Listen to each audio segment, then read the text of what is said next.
teams are a little more formal than in real life, but are we going with a bourbon, a rye, a scotch, an Irish, something different? Maybe Japanese?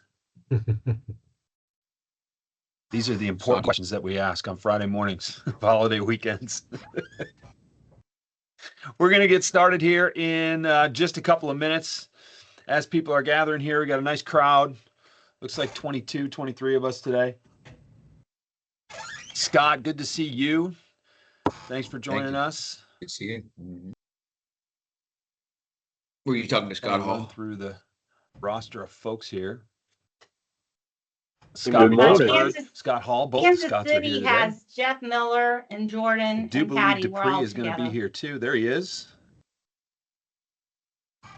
Morning, Dupree. Glad to see you no longer have COVID. That's always good. Carl, nice to see you. So we got 24 people on this call and nobody eats dessert, apparently. Nobody. Doug, I see you curiously looking into the camera. I know you got something. Go ahead. Go just say it. You don't even have to drop it in the chat. What are you eating for dessert on your birthday? Special occasion. Anything chocolate. The deeper, the darker chocolate, the better. Okay. Very good. The deeper, the darker the chocolate, the better. Like, what's the deepest you go? Do you go like 100% cacao? You know what? I find the percentage on the bars don't necessarily reflect the actual intensity of the chocolate. I'm not too sure. I did read an article about that, and it has something to do with a different ingredient gets it sharper or not. But okay. Yeah, because I've actually had some 72% chocolate that tastes very dark. It's funny too, and I think we were just on vacation a couple weeks ago, and we were walking through this little shop in this little town, and these chocolate bars were like $18. I'm there with my daughter, and she's like, "Oh, this looks really good." Picked it up, looked at the price, and is it $18 good? I mean, maybe for a really special occasion. I've spent more and gotten less. I can tell you that. But yeah. Yeah. What about you? Oh, sorry, Doug. Go ahead. I thought you were. No, I just said in a restaurant. I've been to restaurants that actually sell their own chocolates. And okay. Yeah. They get expensive. That's fantastic. Dupree, no dessert. Oh, you're muted. Extra adult beverage for me instead of a dessert. All right. So now that I know the crowd that I'm working with a little bit better, I thought I'd go with food here. This is food service. I don't know if we deal a lot with liquor distribution, but the next time I'm going to need to change the icebreaker question to what's your favorite after dinner drink instead of after dinner dessert. Okay. This is good. This is good. Got a lot of folks here today. Got a lot of folks still without their cameras on. If you could flip your cameras on, that'd be really great. There's a significant difference between Group A and Group B in the last session when I leaned in and insisted that people put their cameras on, everybody. And when I talked to the managers and when they got feedback, the branch managers got feedback from their teams. Group B, there were a lot better responses from that. People felt like it was much more engaging, and we also had a lot more conversation back and forth. I want to get into here. We're a few minutes past the top of the hour here. I want to get into kind of the preview of what we're going to be working on here together over the next couple of months. And, I've built this training program based on something I've developed called the 7 Steps to Sell Like You. And yesterday, the last session that we did, we kind of got into step 1. I kind of treated that as the preface to this. So if you want to think about this whole engagement as being a book, then we went through the preface. Now here we are with the table of contents. And I want to give people a roadmap of where we're going, because I think it's important for everybody to kind of level set here. And, look, I meet with this team, this group every couple of weeks, meet with the other group every couple of weeks. I also meet with the leaders every couple of weeks, the branch managers and Ian, and we sit down and, we talk about early feedback. And some of the early feedback, and look, one session, not a huge data set, but some of the initial comments that came back were, "Hey, Jeff," or it pointed toward me, "Hey, Jeff, look, we got a lot of different people selling the same things in different ways, right? And for as much as I, leaned into the fact, last time that, look, the internet, for a lot of the field salespeople, the internet is a big competitor and, probably puts up the most resistance for what we're facing in the field. At the same time, we have some e-commerce salespeople on the call. And this is, a large organization with a lot of salespeople who sell in different ways. But here's what I will tell you. And as I lay out these 7 steps to sell like you, I want everybody to know how they were developed. And I'm not going to give you an in-depth history lesson, but I will tell you this. I have worked with outside salespeople. I have trained inside salespeople. I have trained inbound salespeople. I have trained outbound salespeople. These 7 steps to sell like you apply to everybody. Apply to everybody a little bit differently. But whether you're an order taker or an order maker, you have to nail this stuff if you want to sell as effectively and successfully as you can. So, while we have a diverse group of professionals here, and it is a challenge to put together a program that is going to reach the masses, but also speak specifically to the individuals, my challenge for you all is to find one thing, 2 things in every one of these sessions that you're going to be able to take personally, think differently, and use this afternoon, next week, next month to make more sales, help grow your business, help grow the company, help grow your commission checks, help grow your bonuses at the end of the year, whatever it is, however it is that you measure your own success here. But I've developed this stuff over 21 years now in sales, in the last 10 and a half working with teams like this one. And there's something here for you to take away. And what I want to do is lay out these 7 steps, because not every session is going to be an entire step. Some of these steps are broken down into multiple sessions. Some of these steps are combined into a single session. As we get down toward the end, look, there are some that I need to spend a lot of time on. We're going to spend a lot of time in methods. We're going to spend a little bit of time in process. I just noticed a little capitalization mistake here on my slide. I might even fix while we're talking. But what I want to do is run down, and we can mute somebody. There was some background noise there. I want people to know where we're going, so you can find something you can take away. And so last week and today, well, let's do it this way. The 7 steps to sell like you. 1, know yourself. You got to know the value that you bring to the table. You got to know the value this company brings in the table. And you've got to know what your value proposition here as an IFG company. And yes, there are a lot of brands rolled up under the IFG umbrella. You each have your unique value proposition. It is invaluable to know that. It is vital to know that, because we need to lean into the things that make us different every time we make a sales call, every time a customer calls in. We have to be thinking about the unique value that we bring, because that is what leads to customer retention, customer loyalty, and the willingness of those customers to tell their friends to come work with us too. Next thing we need to talk about, and we're going to get into this in our next session, that is know your best customers. Not just all your customers, but your best customers. And I'm going to talk a little bit about this at the end of today's session, because there will be another survey that goes out for that. I'll get to surveys in a minute. The next step is to know your process. As an outbound seller, as a field seller, your process is going to be different than someone who is working e-commerce, someone that is working in the showroom. But there is a process that you need to take people through. There's a process that every sales or every sale goes through a process. These are the things that need to happen in order for a sale to be made. Now, your methods, on the other hand, those are the ways you make those steps happen. And as I call these the 7 steps to sell like you, because everybody does it differently. And I believe that it's important that everybody does it differently, because that's part of the value proposition. But we also have to remember that there are certain things that have to happen or the sale doesn't get made. That's why we break down the process and the methods. That is the science and the art of selling. The next thing is know your rules. And these are different for every company. There are a few broad, overarching rules that I like to think about. The first one that comes to mind, because I was talking about this yesterday, is, never send a proposal without a meeting to follow it up.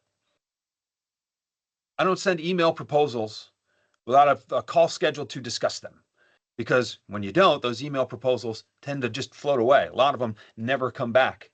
And then I'm chasing my tail, following up, touching base, circling back. I don't know. Raise your hand if you want your base touched.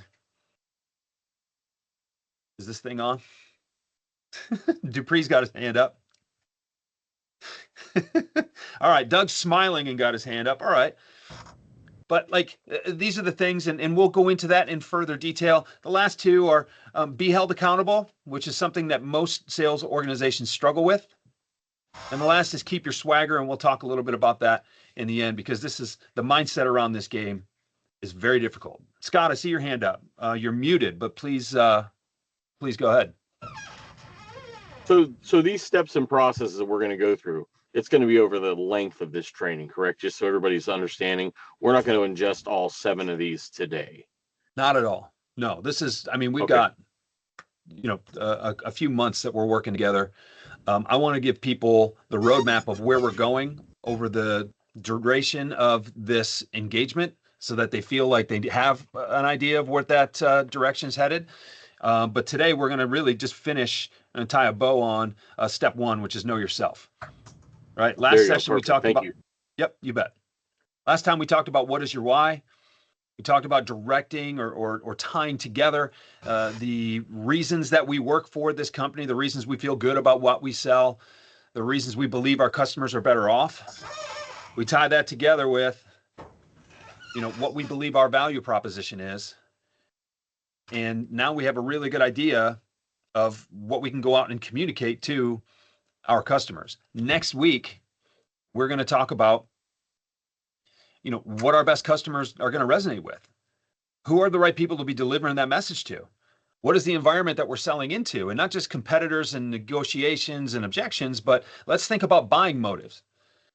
And if there was one thing that changed the arc of my career early on, it was when I decided to stop focusing on how do I master selling skills, and I started focusing on how do I better understand why my buyers are making the purchases they're making. And also, when I realized that they're never going to buy from me because they're going to buy from their kid or their nephew or their neighbor or whatever, I could focus my efforts in a place where they would be much more well received and also much more effective. So understanding buying motives is huge. So we're going to talk a little bit about that. And then I told you I'd mention one more thing about surveys. Just from a housekeeping standpoint, I understand, I heard from some of the branch managers that not everybody was getting some of the emails that were sent out, that I had sent out, etc. We're going to work to fix that. There were distribution lists created for Group A today and Group B, the other Group B. And I don't know if those are all working as well as they should. So we'll dig into that. I'll make sure that everybody gets what they need to get. In the meantime, we're just going to work through the managers, but had pretty good response rate to the survey that I sent this past week about why is this company different, why is that valuable, and why does that matter. And I'm going to put another one together for the next session that'll lead into kind of talking about our customers' buying motives and what we know about that. I promise there will not be homework every single time because that's not what this is about. But from the top of this engagement, I want you to feel like, again, you are going to get what you need from this because of the diversity of the diversity and the breadth of this sales organization. So before we dig into those 3 questions and talk about them, does anybody have any questions? Anybody have anything they want to add?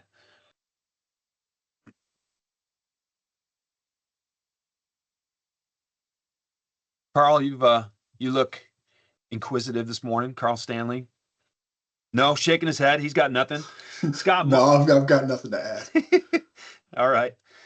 Scott Mossberg. Curious. Anything? Are you ready to go? I'm ready to go. Cool. Dig it. All right. Know what you bring to the table. Okay, I brought this up in one of the last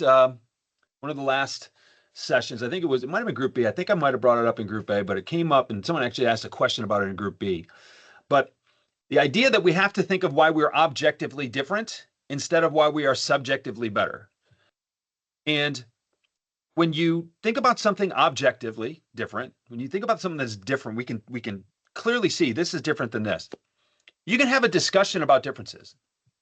Discussions are good because conversations lead to sales conversations, which lead to making sales. Now, if I'm going to argue with you, or if I'm going to tell you that something is better than what you're using, well, that's subjective. The subjective conversations like that tend to be arguments, right? And the example that I like to use when I talk about this is, we all drive different cars. The best car for me is probably the best car, or different rather, than the best car for Scott, the best car for Dupree.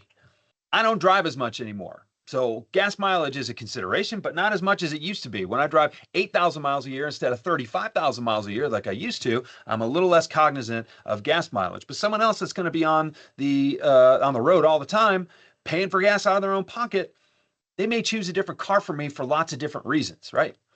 So if there were clearly one best car or vehicle, then we would all have the same thing. But that kind of thing is subjective. What we want to do is talk about things that make us different, which is where I lead with this line of questioning. We want to talk about what makes us different. What makes us different is going to be valuable to different kinds of people. The people who find our values, our differences, most valuable to them. Let me say that again. The people who find our differences most valuable to them are going to be our best customers. So think about that. It becomes more difficult to differentiate on the products we sell when everybody distributes the same lines of products, right? So again, when you're selling an exclusive piece of software or an exclusive piece of equipment, you can lean on the brand and the brand that you're selling, and that if you're an exclusive dealer for whatever, Wolf Ranges or Viking Ranges, something like that, you can lean on that brand's differentiation. But when you sell largely the same equipment as everybody else does, you need to lean on something else. It needs to be know-how. It needs to be service. It needs to be, maybe it's value-added services. It needs to be, the experience becomes really important. The feeling that people get when they do business with you, that becomes vital when the products you sell do not help you differentiate. So the reason that I asked you this series of questions, why are you different? Why is that valuable? Why does that matter? And so you can begin to think along those lines and be able to articulate that value. And then ultimately think about the outcomes that you create. And this will lead us into a question, that will actually a series of questions that I'll lead you through in a couple of weeks here that'll talk about how to have specific conversations with your best customers so that you can use their words, their language to go find more customers like them. Again, not every customer is created equally. We want to figure out how to replicate more of our best customers than obviously replicating our worst. So when I think about these questions, when I think about what makes us different, I got a lot of really good responses. 31 good responses between the two groups here. And I've got them all here for my reference here, but who wants to share what Dupree, I'll pick on you first, just because you're right here on my screen in front of me, but what do you think makes you different? What makes us different? What makes, whether it's, your specific branch or the company as a whole, what do you think makes this company different from the other companies in the field that you compete against? I would have to say that I would think that our overall sales mentality is to not just to try to make the one sale, but to try to make a lifelong client and customer, and tend to give as much attention to the small things as you do the big equipment. And that's what really makes the customer, happy when you can help them with the small things. And then when you get things that come back up after, like yesterday, I had a piece of equipment I sold in 2020 that has an extended warranty, and you still go back and find that information for them and help them find, a way to get that serviced, and don't just, not get back to them because you're not going to make any more money off that sale, and to continue to help them, and and just keep giving this value added service that they're not going to get online, that they're not going to get from my competition across town, that's their go to market. They just want to make the sale. They don't really care about future sales with the customers and burn bridges, which is great for me. And like I say, when we just try to go out of our way to do old school customer service here, human contact, humans answering the phone, and things like that. So it sounds like paying attention to details, being willing to dig up stuff that maybe other vendors wouldn't go back that far. I mean, you mentioned a sale you made in 2020. Commission on that's paid out a long time ago. But what you're also saying, tell me if I'm wrong, we're also talking about is a high level of integrity. Yes, you're making sure. I tried. You're making sure that you're honoring the promises you made, even though you haven't made them recently. Can't say that about a lot of vendors. Yeah. Thank you. The other thing that makes my branch a little different, and again, we all have a little bit go to market, is that my company actually delivers and sets leases in place, and hooks them up to gas and things like that. I don't know if all of them do that, but you can order all day online. But as we know, getting large equipment in and out of a restaurant isn't for the faint-hearted.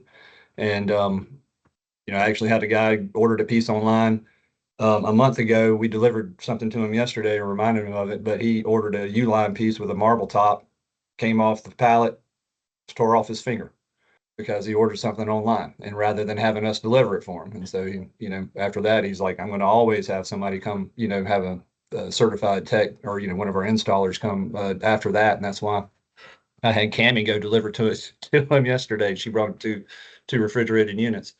But yeah, it's, that's one thing that keeps people coming back to us, because we can actually get it in and out where hardly anybody around the area is willing or has to know how to do that. So let me ask you this as an aside. We talk a lot about the difference between the service of what you all do in the field in person versus the internet, just delivering stuff, leaving it at the door. In defense of our e-commerce salespeople on this call, I believe there are a couple on this call. Maybe that's just Group B. But our e-commerce people provide a different level of service than what we'll quote most internet providers provide. Is that fair to say?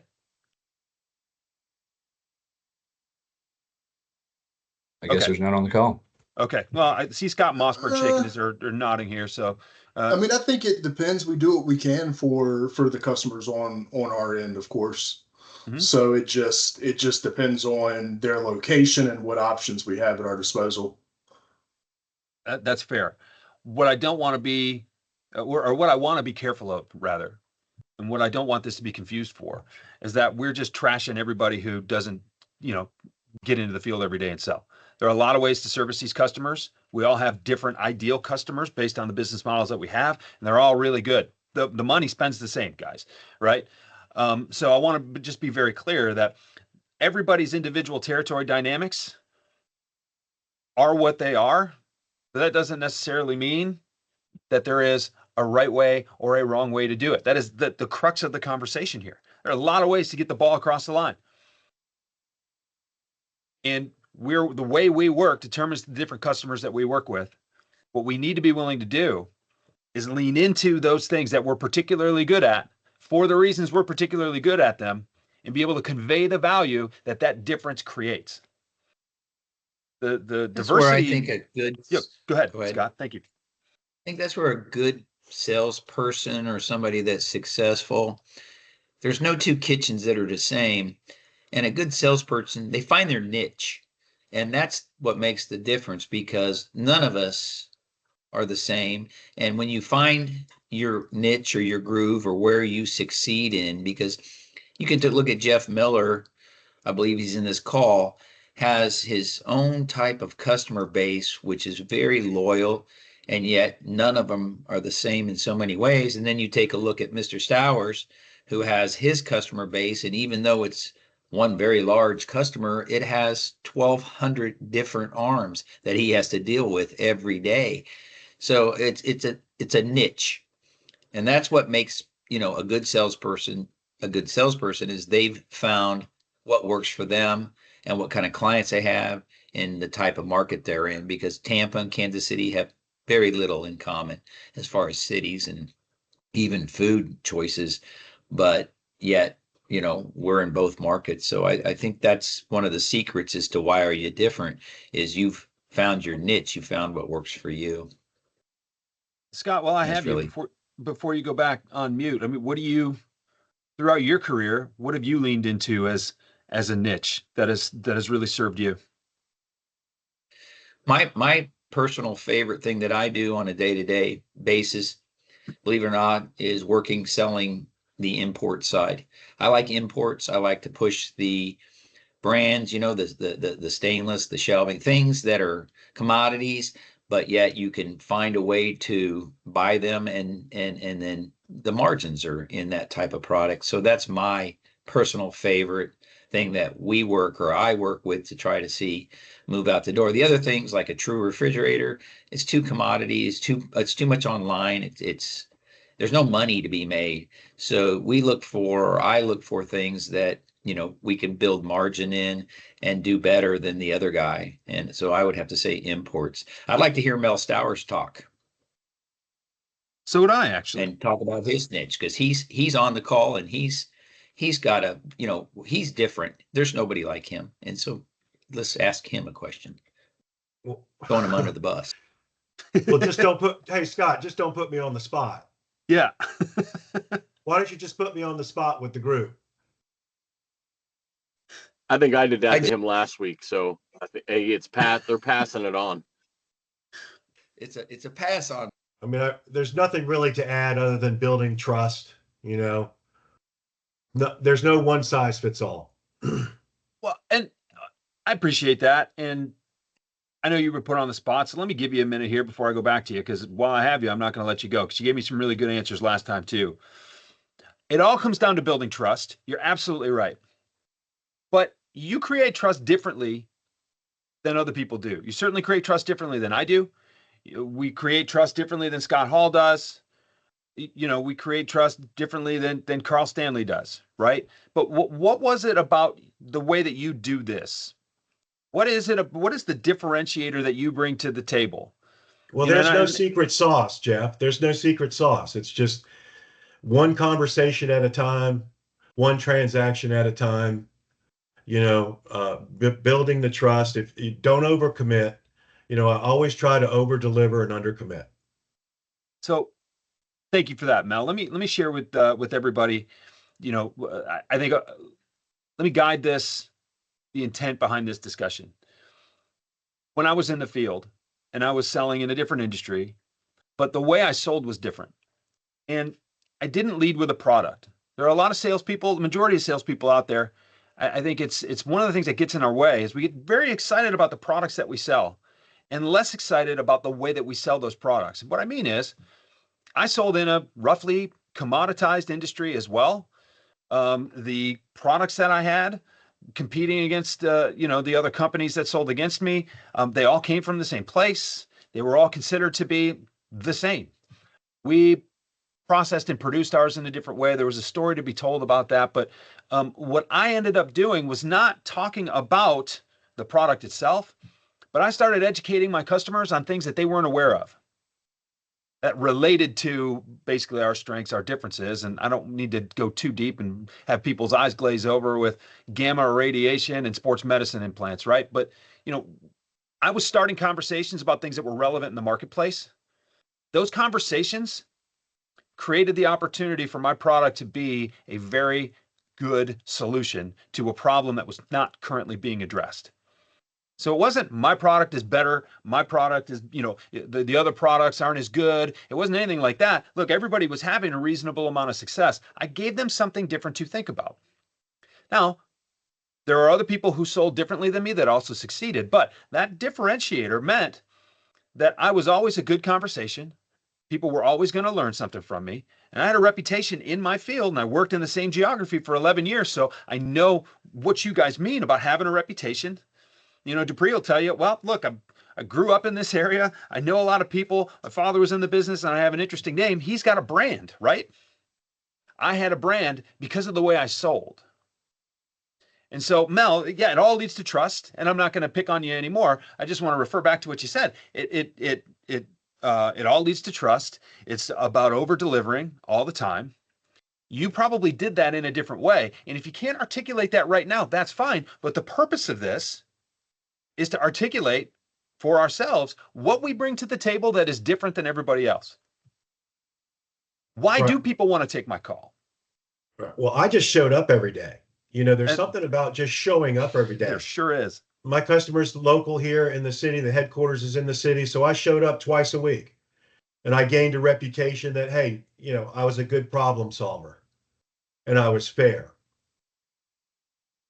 Awesome. Thank you. I knew there was something, Mel, and I knew that you knew it.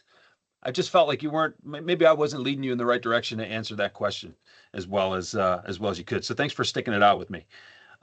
Thomas, curious what makes you different?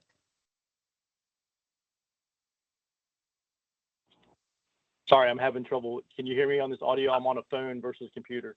All good. I can hear you. Yes. Thank you. Oh, great. You know, for me, it's my experience. I'm able to, my operator experience, I'm able to kind of put myself in the operator's shoes and kind of see things from their lens, as they say. And it's really helped me as I've come from operations over to sales, whether it's food sales or E&S. Awesome. That you having stood in their shoes, so to speak, you having the experience of actually running the businesses that you're selling to, or certainly working in the businesses that you're selling to, it gives you a different point of view. Would you say that gives you a different language? I mean, do you use different words in different ways? Yeah, you know, and it's really that, you know, they use that chameleon term, right? Where I'm identifying who this operator is, what type of operator are they, and using, honestly, their language with them, whether it's a fine dining, whether it's barbecue, whether it's a meat and three, all of those things have a different set, really. Thank you for that. I can tell you that after I was a head of sales, I started having different conversations and using different language when I talk to VP of sales. Having run a sales organization and just understanding the nuance, understanding the roadblocks, one of the things that came up a lot in the survey was the specific industry knowledge, the expertise. You know, some of you responded, yeah, I've been in those positions. I know what it's like. Here's the other thing. It's not so much about making the sales calls as knowing when to make the sales calls. Like, Mel, I'll go back to you, and I don't need you to take yourself off mute, but to use your idea, or I'm sorry, to use what you said of, hey, I showed up every day. I'll tell you what, you probably also knew when to show up. You don't show up in the middle of the rush. You're not going to get seen. That's the worst time. And that's going to, that might be a good time for you to take a look at what things are going on in terms of understanding what their rush looks like, but you're not expecting any attention at that point. Read the room, right? Right. That stuff comes up a lot. And it also shows some respect, right? So you can show respect in different ways. I want to move through the slide here to the next question, which is, why is that valuable? And but before I move through, I want to call this out. If you're able to view the slides, please do. And if you can notice the common theme between almost all of these slides in this show, then I've got a prize for you. Your next cup of coffee is on me. I use an AI program to put together the visuals for this stuff, and I like to make them thematic. I do this for every customer, so it's kind of fun. But there was a theme that kept coming up, and I just noticed as I finalized this deck, I don't know why, it's random, but it is clearly there. So if you can notice the common theme through most of these slides, first person to drop it in the chat at the end of the show today gets a cup of coffee on me. But the next question is, why are you valuable? So we talked about why you're different. Mel talked about the fact that he just showed up every day. And that was a big differentiator for him in his territory when he was getting started. I'm going to ask, is Scott Fox on the call? I didn't see his name. He was on my hit list. I don't see Scott. I do see Scott Mossberg. You said that you thought you saw Jeff Miller on the call. Is Jeff here? Am I Yes. 0 for 2? Oh, there we Jeff go. is here. Yes. Jeff, what makes the way you do things valuable to your customers? The different way that you do things. What makes that valuable to customers? Well, different. I always answer my phone. Okay. I'm always around, no matter daytime, nighttime, any weekends, it doesn't matter. Valuable to them. Maybe knowledge of being where they're at right now, coming from that side of the industry. Of course, it was 30 years ago, but it hasn't changed much. Understanding what predicaments they might be in, and helping them just find solutions. Well, let's go back, and I don't want you to stray too far from the fact that you always answer your phone. I think there's value to that. When I need you, I know I can get you. Maybe every once in a while it goes to voicemail, right? I mean, hey, sometimes more than one person calls at the same time. It goes to voicemail, but that doesn't make good for sleep time if you're wondering why that person was calling. Right. That can stress you out. But you said something there, and before you moved on to your relevant industry knowledge and experience, having been in their shoes before, but I always answer the phone. To me, that's reliability. To me, I know I can count on Jeff. So, Jeff always answers the phone. All right, that's a differentiator because some people don't. But what's the value? I think of Jeff Jeff does a good job of. I think Jeff, doesn't really explain, because Jeff doesn't only answer the phone. He answers the phone and then he answers the question and he gets back to his clients. He doesn't leave them wondering. They know when they call him, they'll get back to him. I think that answering the phone is one thing, but then follow up is the other. And that's what makes people successful. And so I know you can rely on Jeff because he is reliable. And so to speak, knowing him personally and to watching his successes, and he's successful because not only does he answer the phone, but he follows up and he gets the questions answered. And people, they tend to migrate towards him because of that. I think that's a good thing that he kind of missed out on. What he missed that. Why is he valuable? Part of it, because answering the phone is anybody can do that. Internet people can do that, but can you answer the question? And if you can't, do you get back to them? So I think that's more in line. I didn't mean to interrupt. Sorry, but we'll go from there. No, thank you. I think I appreciate you jumping in on that, Scott. And if I am going to kind of summarize just the last 20 minutes or so, what we talked about, what Dupree talked about was integrity. What, Jeff is talking about is reliability. What, Thomas mentioned with his operator experience was empathy, know-how, experience, wisdom. Actually, is the better term. It's not just information. It's not just data. It's not just knowledge. It's wisdom. I've been there. I've messed up a couple times. I know what not to do as much as I know what needs to be done. So when we start to tie these things together, we will start to tie these together, but I don't want to get too far ahead of myself. I want to hear from a couple more people. Doug Block, pick on you again. Beyond dark chocolate, what do you do differently? And you're still muted, sorry.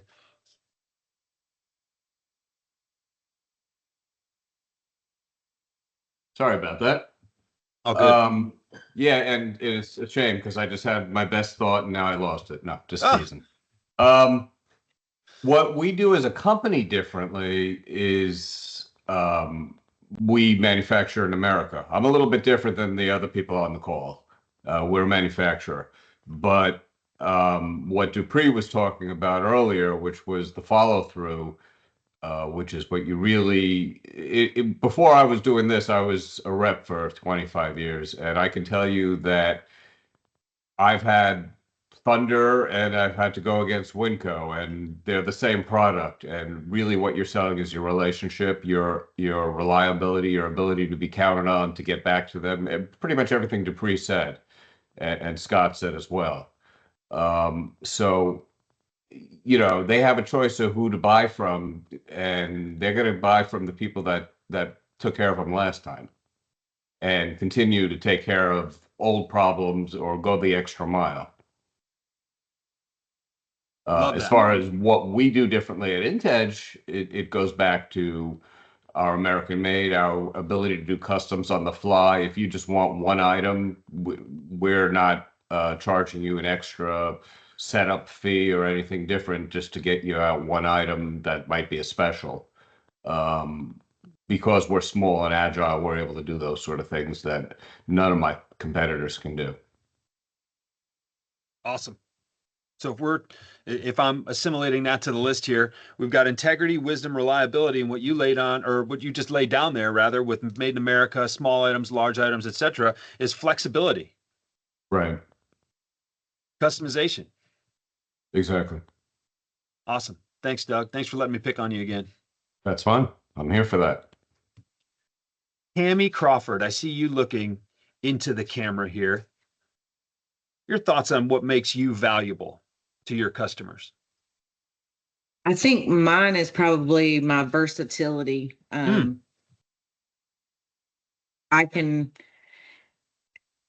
started out in this business 20 years ago, answering the phones, not really knowing anything about food service equipment and how it all worked, and have gone from every position, from accounts payable to accounts receivable to purchasing to sales support to selling, and still do some of those functions on a daily basis, even now in this company. So I think my knowledge and the versatility that I have to be able to jump from one function to another and get the answers that the customer needs is my valuable side. Cammy, you're what I refer to in an organization as a linchpin. If someone needs to know how to turn the copier on, they come to you, don't they? They do. Every single one of those organizations needs somebody who just knows how to get stuff done. And so when someone calls, I even get calls from other branches for people wanting to know how to do something, and it may not even be something that's my job function, but if I don't know how to do it, I tell them who to contact to figure out how to do it. When we think about our competitors in the marketplace, I don't think very many of them have a Cammy. You're a rarity. And so not only do the people in this company know that they can come to you to get something done, but your customers, the people that you serve, they know that you have that know-how, that figure it outness, which is now a word, by the way. Contact the people at Webster's. But like, we know that we're going to get a solution. That versatility is reliability. And you're going to figure out what they need, or you're going to find someone to help them figure it out what they need. Invaluable. Thank you, Cammy. Mm-hmm. Daniel Zabo, I can see you're on camera. I can't see your face, but I was drawn to you because you have the hat that just says Detroit right across the top. And that's where I live. So all I can see is Detroit. It's literally calling my name. What are your thoughts?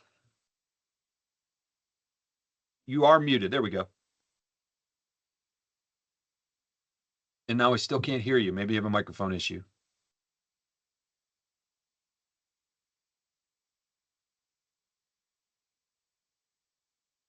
Struggling to hear Daniel right now. All right, I'll see if we can figure that out. I'll come back to you. All right. Are we getting somewhere here with this idea that our differentiators are really important? My next question as we look at this stuff is, on a day-to-day basis, when we're contacting current customers, when we're trying to put ourselves in front of new customers, when we're expanding our network, we're trying to grow the business, do we talk about things like this? Do we lean into them with every call? Is integrity a part of your talk track? Is reliability part of your talk track? Because the reason that we're talking about this right now is because, look, there's the combined years of experience on this call right now is in the hundreds. So with centuries of experience on this call, we're talking about these things because we know them to be important. And when we talk amongst ourselves, when we think about what really matters to our customers, this is what comes up. And we're speaking about them in terms of why we think we're different, because we've seen our competitors not follow through on these values. Integrity is not important to everybody. Certainly not important to the anonymous online vendor who will just ship something to your door. It's on you to figure out if it fits in the space or if it even fits in the door. Again, that's not our e-commerce people, but again, there is a very hey, look, you asked for something simple. We gave you something simple. It's up to you to figure out the rest. But we know that the wisdom, the expertise, the combined knowledge and experience that comes from this group, it's worth something. And we know that we can speak the language of our customers because we've done what our customers do. We know that's important. My question to you is, does it come up every time you talk to your customers, particularly to new ones? Are you finding ways to make the conversation about what makes you different so that you can slide in with the perfect solution when they need something? If the answer is no, then we need to start. So the last question that I answered, or that I asked you on that survey, why does it matter? Why does it matter that we're different? Why does it matter that we're valuable? What's the value of integrity in a sales rep? What is the value of wisdom? What's the value of reliability and flexibility and versatility? Carl, let me ask you. Carl Stanley. I'll come back to the other Carl in a minute. Well, I think in the end, it makes you more attractive to the customer then, especially when you can prove that you're representing each of those qualities. Cool. I like where you're going. Let's go a level deeper. It is more attractive. Why is it more attractive? To interject, I think it puts the customer at ease when you come in and you can tell them how you can save their sanity on putting in a new kitchen project, and tell them things you can do them, like bringing in just sinks, things like that early, rather than dumping everything on them at one time, like if they were to order on online or from somewhere else, and being able to, and how you can help, make them get the feeling that you're going to be able to help them save money by getting them the right decisions the first time and giving them a peace of mind. Absolutely, Dupree. Carl, you look like you were onto something there when Dupree perked up. But apologies, sir. No. Yeah, not yelling at you for interrupting. I don't want to let Carl off the hook because he was going somewhere.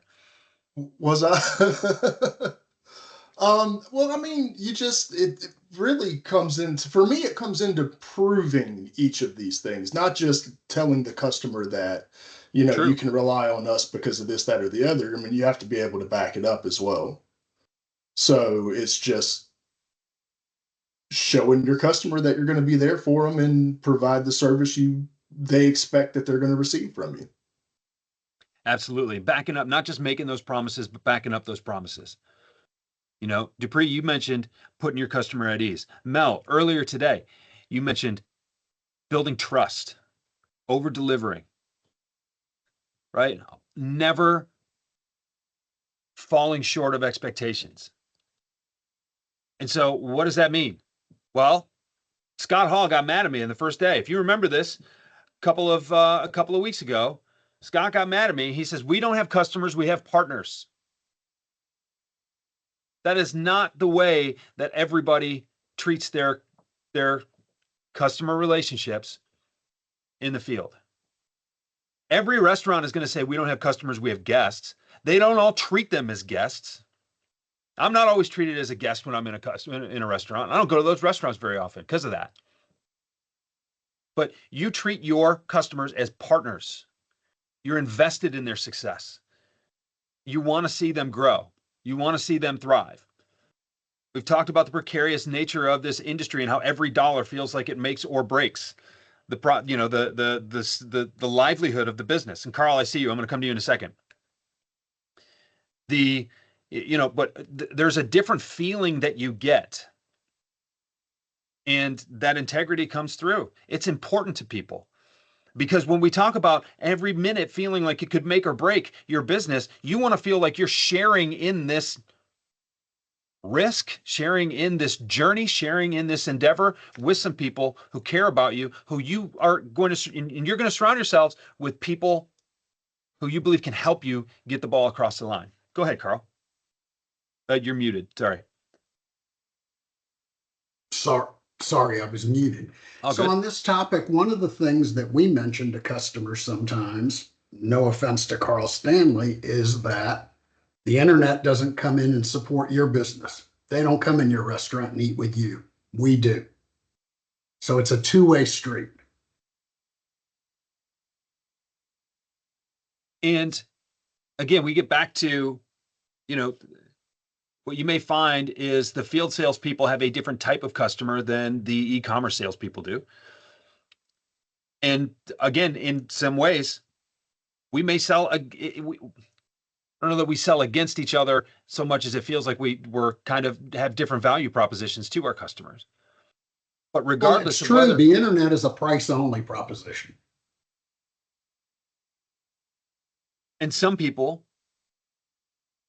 really, for some people, that's all that matters. So we can until they have a problem,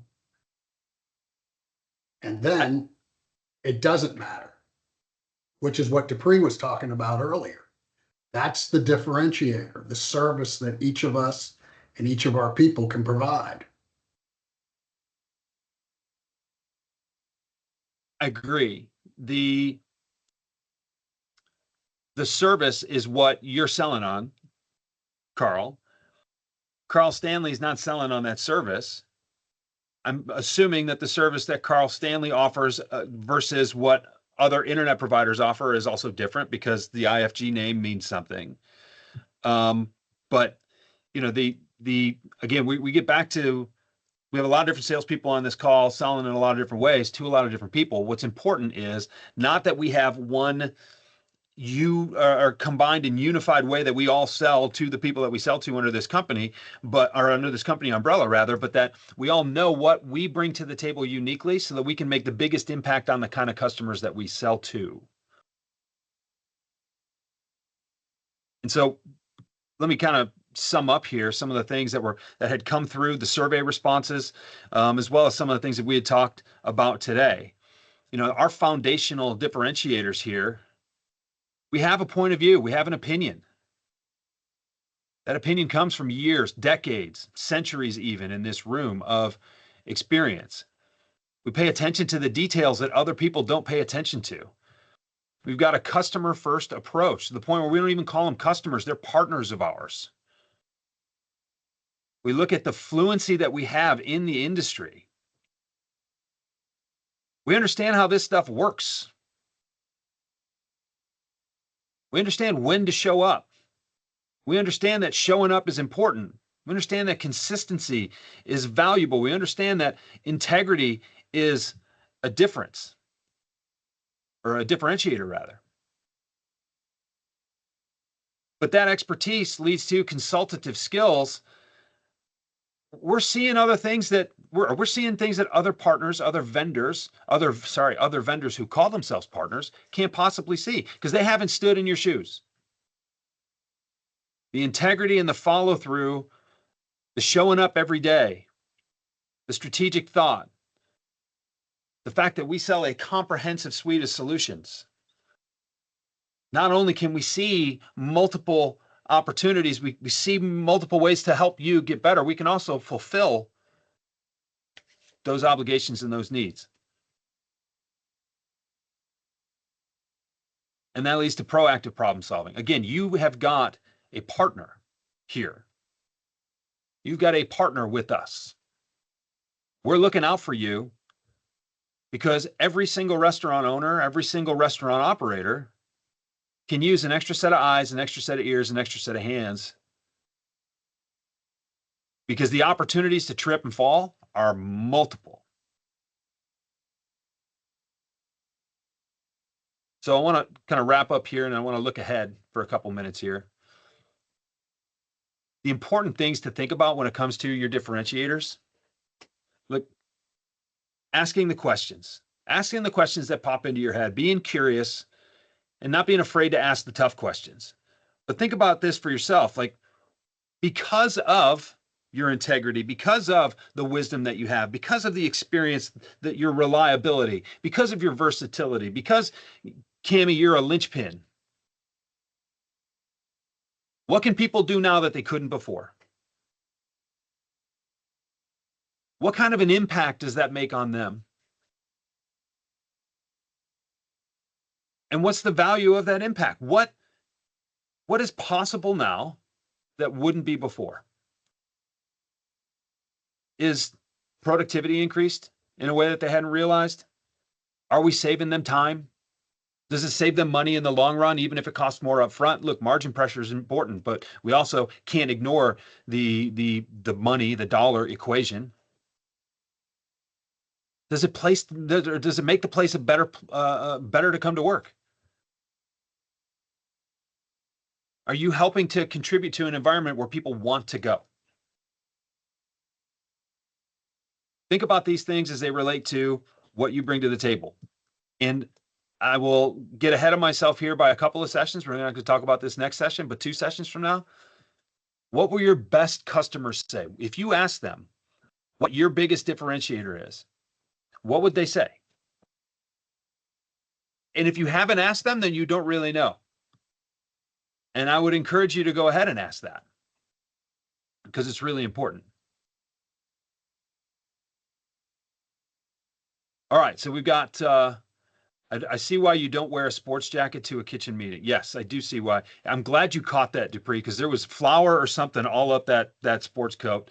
Very well. That is not the thing that I wanted you to notice. Carl got it. Scallops. I do not know why AI is so fond of scallops. But Carl, your next cup of coffee is on me, because that was the thing that I noticed the most. Tammy, really good guest there. A chef was in every one of them. I did ask for that specifically. Seafood and plate presentation. Daniel, my guy in the Detroit hat with the microphone issues.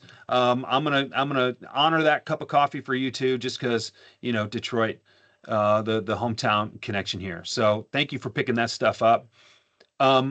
Before we break here for the long holiday weekend, and who doesn't love a bonus Sunday and a 3-day weekend?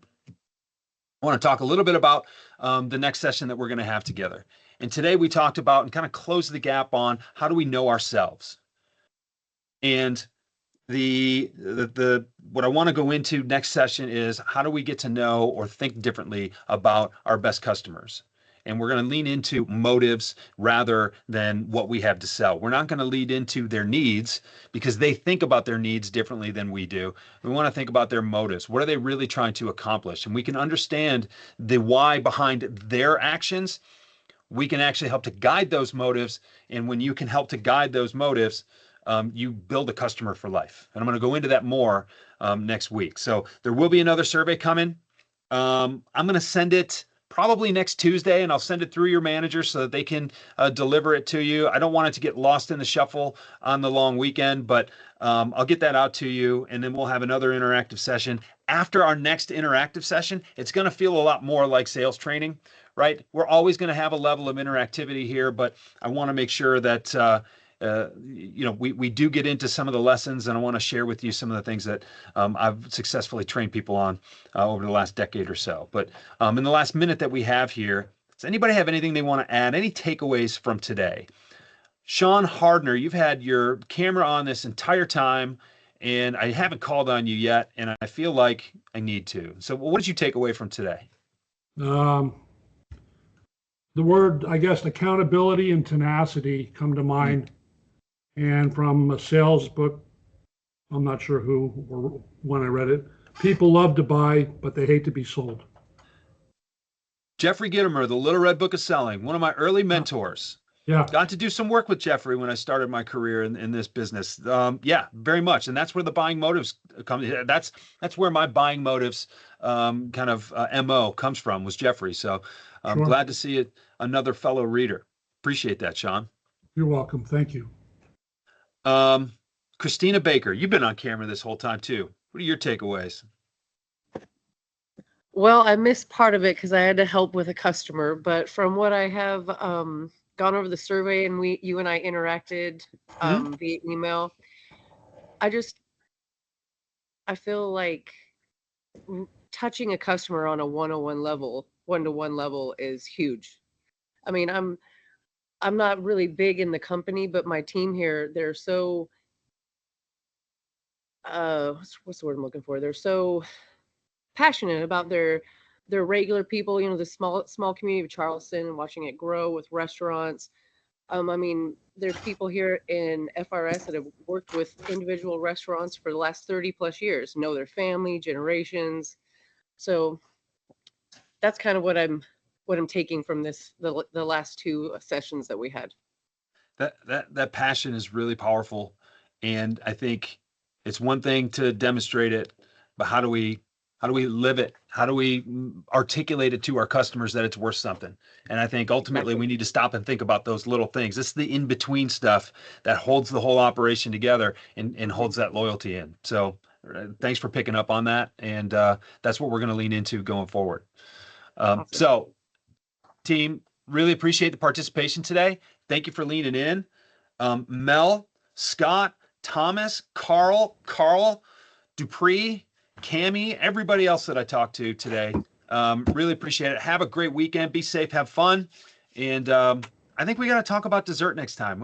A bunch of people just don't like dessert. I don't know what everybody's got against it, but maybe we'll lean into a different question instead. Appreciate everybody. Have a great one. Thank you. Thank Take care. Thank you. Thanks, you too. Thank you.